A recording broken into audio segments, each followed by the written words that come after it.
মই আপোনালোকক কৈ আছিলোঁ যে যিটো বায়'ফ্লক ফিছ তো বায়'ফ্লক ফিছটো ষ্টাৰ্ট হৈ আছে আজি দেৰগাঁও আহি পালোহি তো দেৰগাঁৱত আমি জাষ্ট বায়'ফ্লক ফিছৰ এটা জাষ্ট ফাৰ্মিং ষ্টাৰ্ট কৰিছে তো কেনেকৈ ধৰণে ষ্টাৰ্ট কৰিছে মই জাষ্ট অকণমান আপোনালোকক দেখুৱাব বিচাৰিছোঁ তো এইটো হ'ল আপোনাৰ যিটো টেংক তো টেংকটো এইটো আপোনাৰ এইটো হ'ল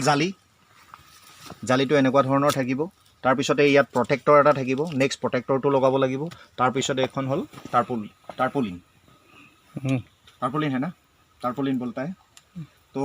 এই তিনিটা বস্তু লগাই পিনে এইটো টেংক হৈছে এইটো 13x13 এটা টেংক হয় तो ये टैंक तो टोटल एक्चुअली सर यहाँ हमें कितना मछली है अभी अभी तो 11,000 11,000 माছ ইয়াত এৰিছে কিন্তু এইটো 13x13 11,000 অকণমান বেছি হৈ আছে তো একচুৱেলি কম হ'ব লাগে অলপ কম হ'ব লাগে 10,000 মাছ হ'ব লাগে তো 11,000 ইয়াত সোমাই আছে তো এইটো টেংক এতিয়া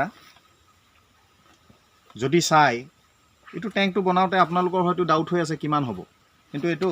আপোনাৰ গোটেই এই যিবিলাক ইয়াত মেডিচিন আছে আপোনাৰ 6 মান্থত এই মাছবিলাক খুব বাইডাবল হৈ যায় 100 গ্ৰাম বাইডাবল মানে 100 গ্ৰামলৈকে হৈ যায় শিঙি মাছ দিয়া আছে শিঙি মাছ আছে 100 গ্ৰাম হৈ গ'লে মানে ধৰক 11 মই ধৰি লৈছোঁ 10,000 মাছ আছে তাৰ মানে 1 টন মাছ হৈ যাব 1 টন মাছ হৈ গ'লে মানে আপোনাৰ মাছটো এতিয়া ইয়াত পানীটো আছে ইমান আপুনি অলপ দেখুৱাই দিব পানীটো আপোনাৰ হাফ টেংকি আছে हाफ टैंक बेसी আছে 1 फुट कम আছে 3 फुट पानी আছে टोटल अभी वाटर कितना है सर जी 15,000 লিটাৰ আছে এতিয়া তো যেতিয়া মাছটো আপোনাৰ ডাঙৰ হৈ আহিব তেতিয়া মাছ আপোনাৰ ইমানলৈকে হৈ যাব আৰু পানীটো বাঢ়ি গুচি যাব পানীটো তেতিয়া বঢ়াই দিব পৰা ইয়াত কেপাচিটিটো ৰাখি থোৱা আছে পানীটো বঢ়াই দিয়াৰ পিছত মাছটোৱে খেলিব পাৰিব প্লাছ পানীটো যেতিয়া বঢ়াই দিয়া হ'ব ওপৰত আকৌ ইয়াত এখন জালি দি দিয়া হ'ব যাতে মাছটো ওপৰলৈ ওলাই যাব নোৱাৰে তো সেইখিনি গোটেই সিস্টেম ইয়াত বনাই থোৱা আছে লগতে ইয়াত যিবিলাক অক্সিজেনটো পাছ হ'বৰ কাৰণে কিছুমান এনেকুৱা এইবিলাক সিস্টেম বনাই থোৱা আছে তো এইটো স্যাৰ এবাৰ চলাই দিয়কচোন কেনেকৈ পানীটো চলিলে মানে কেনেকুৱা হয় আপুনি ইয়াত ধৰি থাকক অক্সিজেনটো সেইটো আপুনি দেখুৱাই দিয়ক যিটো মটৰ এইটো যেতিয়া চলাই দিয়া হৈছে চলাই দিয়াৰ লগে লগে পানীৰ ষ্টাৰ্ট হৈ গৈছে এইটো বুকবুকনি তো এই অক্সিজেনটো চলি থাকিব প্লাছ ইয়াত গোটেই মেডিচিন আছে তেওঁলোকৰ যিখিনি মাছৰ যিখিনি খাদ্য আছে খাদ্যবিলাকো দিয়া হৈছে তো এতিয়া মাছটো তলত পৰি আছে তেওঁলোকক যেতিয়া দানা দি দিয়া হয় বিশেষকৈ শিঙি মাছ ৰাতি বেছিকৈ খায় তো ছিষ্টেমটো খুব ধুনীয়া চাই ভাল লাগিছে জাষ্ট ষ্টাৰ্ট হৈছে তো এতিয়া এই প্ৰফিটেবল এটা বিজনেছ নৰ্থ ইষ্টত জাষ্ট ষ্টাৰ্ট হৈছে মই ভাবোঁ এইটো যদি বস্তু আমি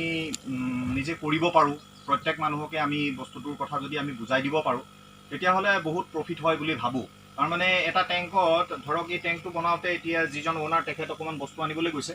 তো তেওঁ 1.5 লাখ টকা পৰিলে টোটেল এতিয়া কষ্টিং 1.5 লাখ টকা হৈ আছে ইয়াক আমি পেকেজ এটা বনাইছোঁ এটা ধুনীয়া এটা পেকেজত অলপ কম কৰিব পাৰি নেকি প্ৰত্যেক মানুহে কৰিব পৰাকৈ তেনেকুৱা এটা পেকেজ বনাইছোঁ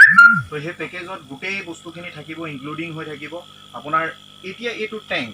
কিছুমানে ভাবে যে পকাৰ টেংকৰ কথা কয় কিন্তু এই টেংকটো আপোনাৰ 5 বছৰ গ্যাৰান্টি আছে আমি যিটো কাম কৰিবলৈ গৈ আছোঁ 5 বছৰ আপোনাৰ গ্যাৰান্টি থাকিব এইটো টেংকত তো 5 বছৰ গ্যাৰান্টি থাকিলে মানে 5 বছৰত আপুনি কিমান ইনকম কৰিব পাৰিব এবাৰ আপুনি ক্যালকুলেশন এটা কৰি চাব পাৰে এতিয়া ধৰক শিঙি মাছৰ ইয়াত যিটো 1000 ফিছ মেলা আছে 1.5 লাখ টকা খৰচ কৰিছে তেওঁ 6 মান্থত ধৰক হেতু আপোনাৰ 1 টন মাছ হ'ব 1 টন মাছ শিঙি মাছৰ ইয়াত আপোনাৰ 700-800 টকা যিটো ডাঙৰ হোলচেলৰ তো মই একেবাৰে মিনিমাম ধৰি লৈছোঁ 400 টকা তাৰ মানে 4 লাখ টকা এটা আপুনি পাব তো তেওঁ 1.5 লাখ টকা খৰচ কৰিছিলে 4 লাখ তো মই 4 লাখো নহয় 3 লাখ বুলিয়ে ধৰিছোঁ 3 লাখ হ'লে মানেও আপোনাৰ এটা টেংক যদি কৰে আপোনাৰ 3 লাখ ছমাহত যদি পায় তাৰমানে পাৰ মান্থ আপুনি 50,000 তো গতিকে লৈ যদি এনেকুৱা টেংক আপুনি দুটা কৰে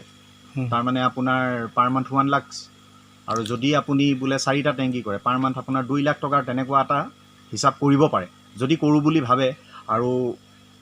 গোটেইখিনি ট্ৰেইনিং আজি এইটো যিটো কৰিছোঁ আমি ইয়াৰ ট্ৰেইনিংটো যদি আপুনি অকলে কৰিব বিচাৰে তেতিয়াহ'লে ট্ৰেইনিং ল'বৰ কাৰণে বাহিৰত যাব লাগিব আপুনি নিজৰ খৰচ আছে আৰু এই যেতিয়া আপুনি এইটো কামটো কৰি যাব ইয়াৰ ট্ৰেইনিংটো